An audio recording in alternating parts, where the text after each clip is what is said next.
வாழ்க வையகம்,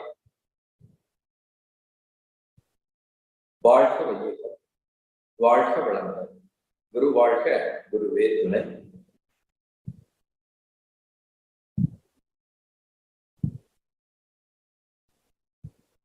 அறிவு சார்ந்த சான்றோர் பெருமக்களே,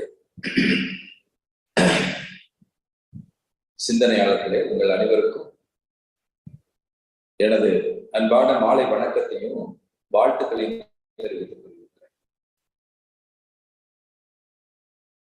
நீங்களும் உங்கள் அன்பு குடும்பமும் எல்லா வளங்களும் பெற்று பல்லாண்டு பல்லாண்டு மகிழ்ச்சியோடு வாழ வேண்டும் என்று வாழ்த்து நிற்கிறேன். வாழ்க வளமுடன், வாழ்க வளமுடன், வாழ்க வளமுடன். மேலும் இந்த நல்ல நிகழ்ச்சியை மிக சிறப்பாக ஏற்பாடு செய்து நடத்தி கொண்டிருக்கிறோம். அனைத்து நல்ல உள்ளங்களையும் பணிவோடு வணங்கி இந்த நிகழ்ச்சிக்கு செல்ல இருக்கிறோம். வாழ்க வளமுடன், வாழ்க வளமுடன், வாழ்க. அன்பர்களே, மீண்டும் உங்களை இந்த நல்ல வேளையில ஒன்றிணைந்து காண்பதில் பெருமகிழ்ச்சி அடைகிறேன். இந்த இணைப்பு ஆசானோடு நம் அனைவருடைய இணைப்பு என்பது அடிக்கடி நான் உங்ககிட்ட சொல்றதுதான் ஒரு அற்புத தருணம். அவங்க கொடுப்பதற்கு தயாரா இருக்கிறார், இன்னும் சொல்ல போனா கொடுத்து கொண்டே இருக்கிறார்.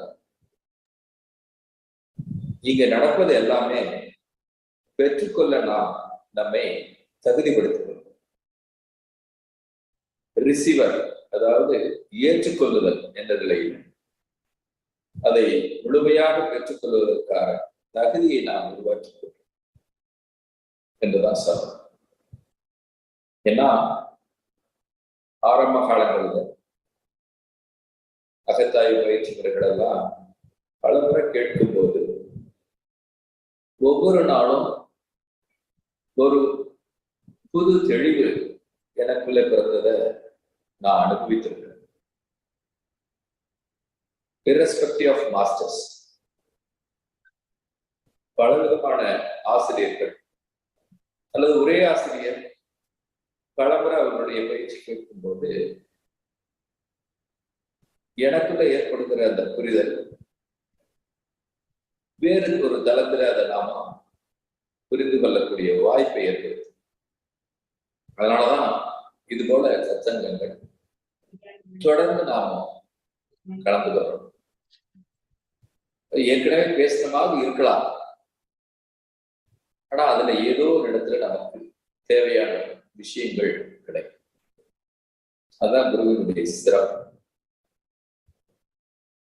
ஏன்னா அவங்க ஒட்டுமொத்த இந்த மனித குலத்திற்கே கிடைத்த ஒரு அற்புத பரிசு. எல்லாருக்கும் அவங்களுடைய இந்த உயர்ந்த அனுபவத்தை டிரான்ஸ்ஃபார்ம், சரியா சொல்ல போனோம்னா அதே அனுபவத்தை நாம் பெறுவதற்கான சூழலை அவங்க ஏற்படுத்திக் கொண்டே இருப்பாங்க. இந்த புரிதல் இருந்தாலே போதும் குருவினுடைய மதிப்பை உணர்ந்து எவர் ஒருவர் குருவின் மதிப்பை புரிந்து ஒழுகினாலும் தப்பாது தரத்தில் உயர்த்தி பிறவி பயனை நல்கும் என்று ஒரு இடத்துல குறிப்பிடுறார். குருவின் மதிப்பை உணர்ந்து அவர்களுடைய கருத்துக்களை ஏற்று எந்த அளவுக்கு நாம ஆழ்ந்து சென்றோமோ அதற்கு ஏற்றவாறு நம்முடைய தரம் உயர்த்தப்பட்டு இந்த பிறவி பயனை பெற முடியும் என்று குறிப்பிடுகிறார். எனவே நண்பர்களே, இதை நமக்கு கிடைத்த பொன்னான வாய்ப்பு குருவினோடு உயிர் கலப்பு ஏற்படுத்திக் கொள்ளக்கூடிய அற்புத வாய்ப்பு. அதை தகுந்த நேரத்துல நாம் நம்மளை இணைத்துக் கொண்டு ஒரு விஷயம் மீண்டும் இப்ப ஏற்கனவே கேட்ட ஒரு தகவல் மீண்டும் சொல்லப்படுதுன்னா நமக்கு அவசியம் அந்த இடத்துல தேவைப்படுது. நாம் இன்னும் அதுல உள்ளார்ந்து போகல அப்படிங்கிற குறிப்பு அங்க மறைமுகமாக கொடுக்கப்படுது. என்ன அற்புதம் பாருங்க. இயற்கை எல்லா நிகழ்வுகளிலும் நமக்கு அற்புதமான விஷயங்களை உணர்த்தி கொண்டே இருக்கும். தாயுள்ளத்தோடு நாம அந்த அன்பின் பெருமை, அந்த அரவணைப்பின் சிறப்பு, உயர்வை புரிந்து கொண்டு அதனோடு இணங்கி ஒன்றி உயிர்கலப்பு பெற்று பிறவி பயனை பெறுவோம் என்று நண்பர்களே, நாம கடந்த 2-3 சந்திப்புகளில்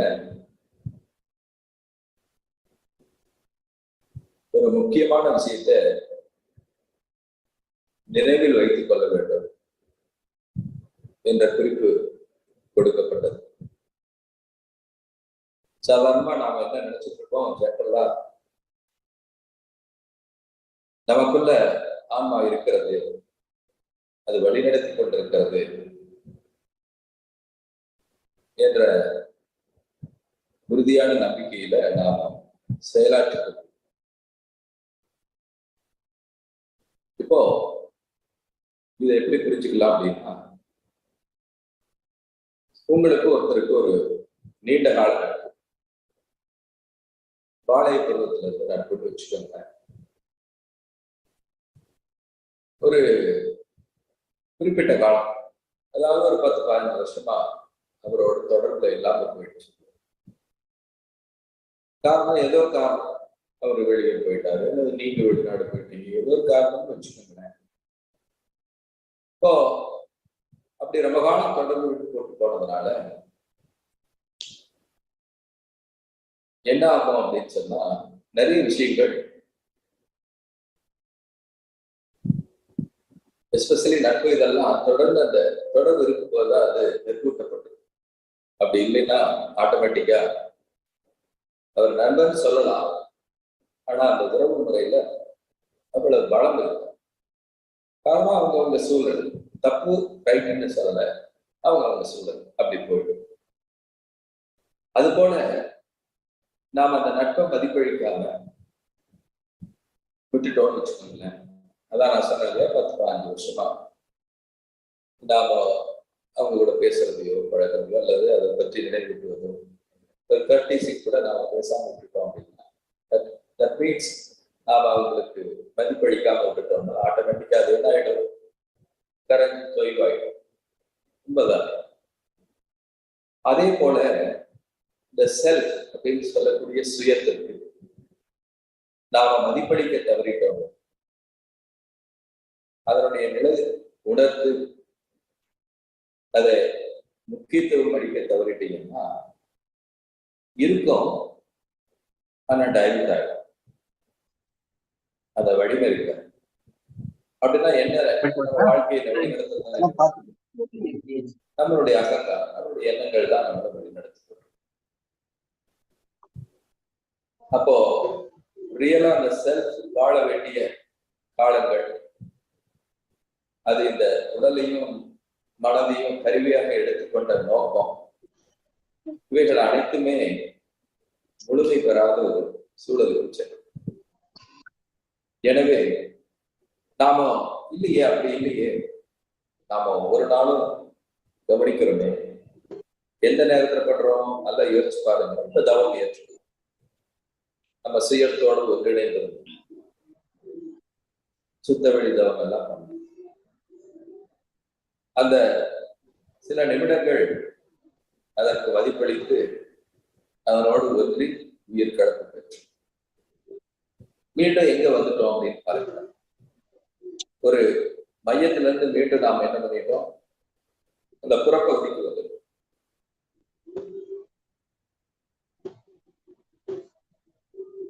ரெண்டு விதமான வாழ்க்கைகளை தான் நாம் வாழணும்.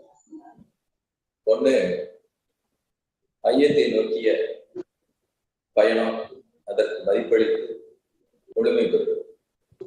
அப்படி இல்லைன்னா புறத்தில் புற தோற்றங்களுக்கும் புற விஷயங்களுக்கும் மதிப்பளித்து வாழும் ஒரு நிலை. இப்படி 2 விதமான வாழ்க்கை முறையை தான் நாம் வாழ்ந்தோம். நான் தான் ஆரம்பத்திலே உங்களுக்கு சொன்னேன், அப்படிப்பட்ட வாழ்க்கை என்பது பகல் நேரத்துல கூட நாம உறங்குவதை போன்றது நாம இருக்கிறோம். அதாவது சாதாரணமா தூங்கும்போது கனவுகள் வருது இல்லையா, ஏதோ விஷயங்களை கனவு காணும். அதே போல பகல் நேரத்தில் விழிச்சுட்டு கூட கனவுதான் நாம கண்டு கொண்டிருக்கோம் அப்படின்னு சொல்றாங்க. இது ரொம்ப ஆச்சரியமா இருக்கு. இன்னும் சொல்ல போனா எந்திரத்தனமான வாழ்க்கை முறையை தான் நாம கடைபிடித்துக் கொண்டிருக்கிறோம் சொல்றாங்க. நல்லா ஓட்டுறீங்களே, மனிதன் எந்திரங்களாக மாறிடும். ஏன்னா காரியத்தை செய்து முடிக்கிறதுக்கு அந்த சைக்கிள் ஓட்டலாம்லடா கண்ணு, திறமை ஓட்டணுமா, அந்த எபிலிட்டி, அந்த ஸ்கில் நாம டெவலப் பண்ணிட்டோம். அதுக்கு எந்த இன்வால்வ்மெண்ட் வேண்டியதில்லை. நான் உங்ககிட்ட சொன்ன ஆரம்பத்திலே சொன்னேன், ஞாபகம் இருக்கு. கார் ஓட்டிட்டு வந்து என்னுடைய அலுவலகத்திலிருந்து வீட்டுக்கு ஆரம்ப காலங்கள் எல்லாம்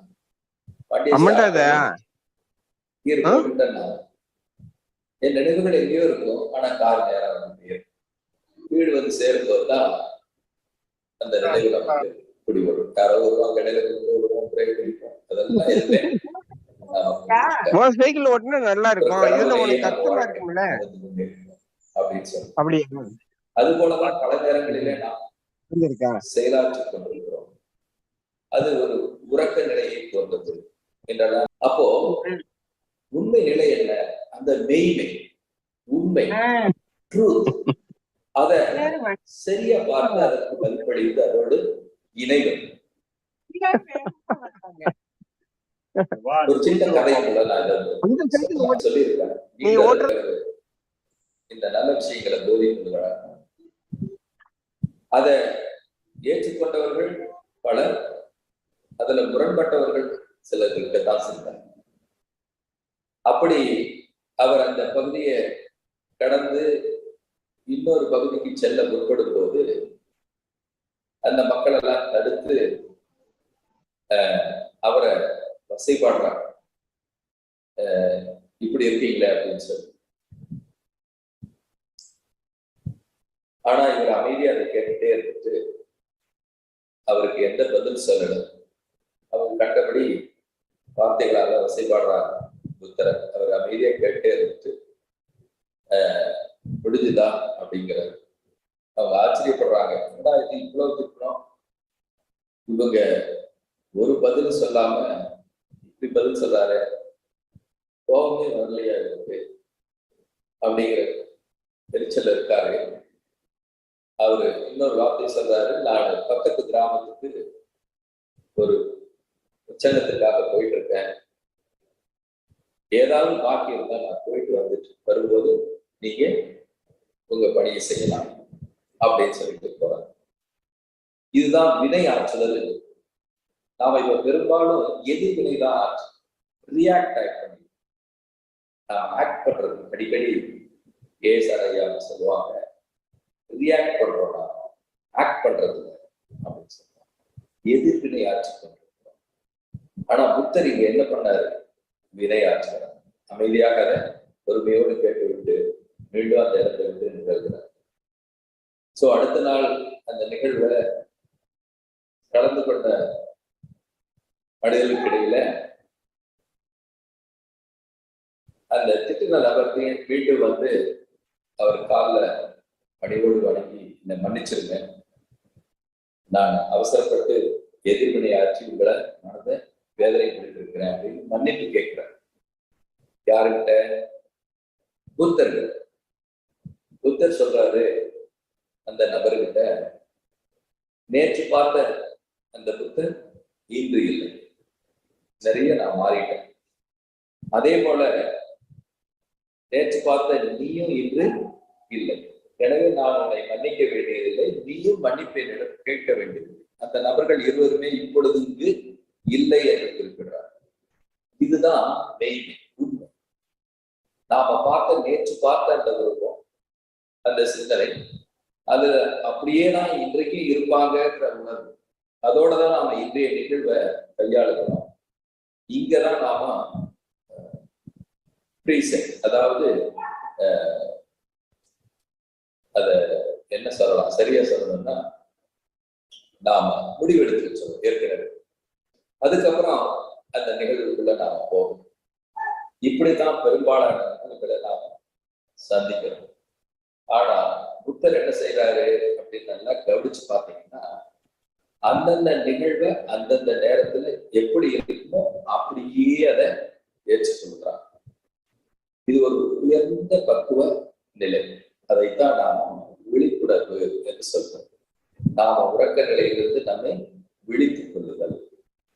நாம ஏற்கனவே முடிவெடுத்த விஷயங்கள், ஏற்கனவே அனுபவப்பட்ட விஷயங்கள், சிந்தனைகள், அத என்ன பண்றதுன்னா இன்றைய நிகழ்வோடு இணைச்சு பார்க்கணும். சிந்தித்தல் அப்படிங்கிறது பாத்தீங்கன்னா இப்போ நடக்கிற ஒரு நிகழ்ச்சியோட பழைய நம்ம அனுபவத்தை இணைத்து பார்க்கறது என்று பொருள். அப்படி பாத்தீங்கன்னா பெரும்பாலான எண்ணங்கள் அனைத்துமே நம்ம இறந்த காலத்துல நம்ம விஷயங்கள். அப்போ இந்த சிந்தனை ஓட்டம் எப்படி நிகழுது? இப்போ ஒரு காட்சியை பார்க்குறீங்க, ஒரு மலரையே பார்க்குறீங்க, பார்த்த உடனே அந்த மலர் அழகா இருக்கு அப்படின்னு சொல்றோம். அந்த வார்த்தை எதன் அடிப்படையில வருது அப்படின்னு சொன்னா, ஏற்கனவே அது போல ஏதோ ஒரு மலரை பார்த்துருக்கலாம், அல்லது இதே போல இன்னொரு மலரை பார்த்துருக்கலாம், அதனுடைய அழகு குணங்கள் எல்லாம் நீங்கள் ஈர்க்கப்பட்டிருக்கலாம்.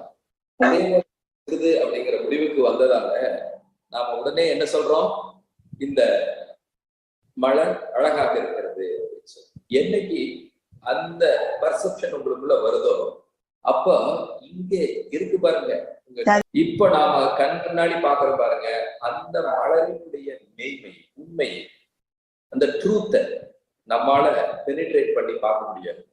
ஏன் அப்படின்னா அது அழகா இருக்குங்கிற பர்செப்ஷனுக்கு நாம வந்த உடனேயே என்ன நடக்குது அப்படின்னா, ஏற்கனவே பார்த்த ஒரு விஷயம் உங்களுக்கு முடிவெடுத்து வச்சிருக்கீங்க இல்லையா, அத இப்ப நிகழ்காலத்துல இருக்க இந்த மலரோடு இணைச்சிரு. ஏற்கனவே நீங்க எடுத்த முடிவுகளை இதோட இணைச்சிடுறீங்க. அப்ப இந்த மலரினுடைய ரியாலிட்டி, அந்த உண்மைத்தன்மை, அந்த முழுமை உங்களால அனுபவிக்க முடியாம போகும். சோ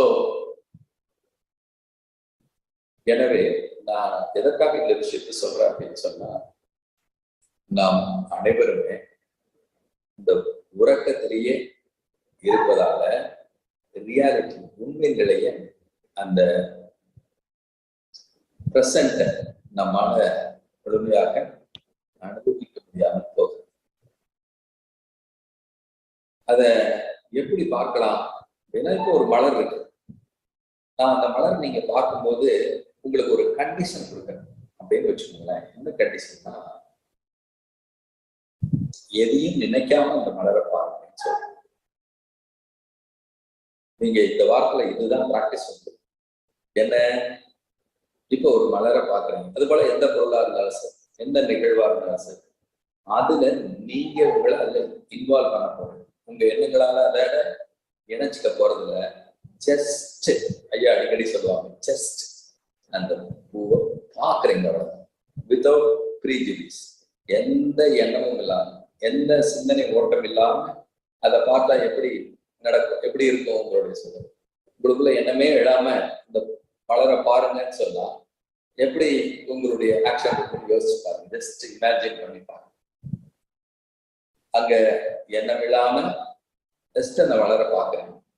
தானாய், அந்த வார்த்தையை அடிக்கடி பயன்படுத்துவார், தானாய் அதனுடைய சுயத்தை உணர்ந்து கொள்வதற்கு தானாய் நிகழ வேண்டும் அப்படின்னு சொல்லுவார். ஸோ அந்த உண்மைத்தன்மை, எந்த நான் மலர்ன்னு சொல்றது அதுக்கு பதிலாக நீங்க எதை வேணாலும் உருவகப்படுத்திக்கலாம். அது மனிதர்களா இருக்கலாம், உறவுகளாக இருக்கலாம், அனுபவங்களாக இருக்கலாம், மலரா இருக்கலாம், பொருள்களா இருக்கலாம், எதா இருந்தாலும் சரி. அதோட உங்க கடந்த கால அனுபவத்தை இணைத்து கொள்ளாமல் ஜஸ்ட் அத ஒரு பொருள்தான் அதை அப்படியே பாக்குறீங்க. எந்த எண்ணமும் இல்லாம, எந்த சிந்தனை ஓட்டமும் இல்லாம, அப்படி எவ்வளவு நேரம் உங்களால அதை முழுமையா ரசிக்க முடிகிறது என்று பாருங்க. எந்த எண்ணமும் இல்லாம பார்க்கணும், ஜஸ்ட் பாக்குறீங்க. இது ஒரு அற்புதமான பயிற்சி. எதற்கு? உங்க சுயத்தை நோக்கி நீங்க நகருவதற்கான அடிப்படையான சில பயிற்சிகள்ல இதுவும் ஒன்று. அதை நோக்கிதான் நாம இந்த பயிற்சி, இந்த சிந்தனைகள் எல்லாம் நாம சென்று கொண்டிருக்கிறோம். அது ஏற்கனவே உங்களுக்கு சொன்னேன். மீண்டும் நினைவூட்டுகிற எந்த ஒரு விஷயத்தையும் ப்ரீசெட்டா ஏற்கனவே இருக்கிற உங்க அனுபவத்தோடு இணைச்சு அந்த விஷயத்த பார்க்க கூடாது. ஜஸ்ட் அங்க நிகழ்றத அப்படியே பார்க்க பழக்கி கொள்ள வேண்டும். விபாசனா என்று சொல்லுவோம். புத்த துறவிகள் எல்லாம் அந்த பயிற்சியை தொடர்ந்து செய்து வந்தார்கள் என்று கேள்விப்பட்டிருக்கிறேன். அவங்க சுவாசத்தை தொடர்ந்து கவனிக்கிறது. இங்க நாம என்ன சொல்ல போறோம்? எந்த எண்ணமும் இல்லாம ஒரு நிகழ்வை நீங்க சந்திக்க போறோம். இந்த பயிற்சியை இந்த வரும் காலத்துல, அது 1 வாரமா இருந்தாலும் சரி, 2 வாரமா இருந்தாலும் சரி, சில நேரம் பார்க்க தோணும், உடனே டக்குன்னு அந்த மனசு என்ன ஓட ஆரம்பிச்சிருக்கு. அது வேற நிகழ்வுல நீங்க உழன்றுவீங்க, அதுக்குள்ள பயணிப்பீங்க. பரவாயில்ல, மீண்டும் எப்போ வாய்ப்பு கிடைக்குதோ உங்களை தனிமைப்படுத்திக்கிட்டோம். நீங்க எந்த ஒரு நிகழ்வுல இருந்து உங்களை தனிமைப்படுத்தி அதை மீண்டும் கவனிக்க பழகுங்க. இது பெரிய உதவியாகும்.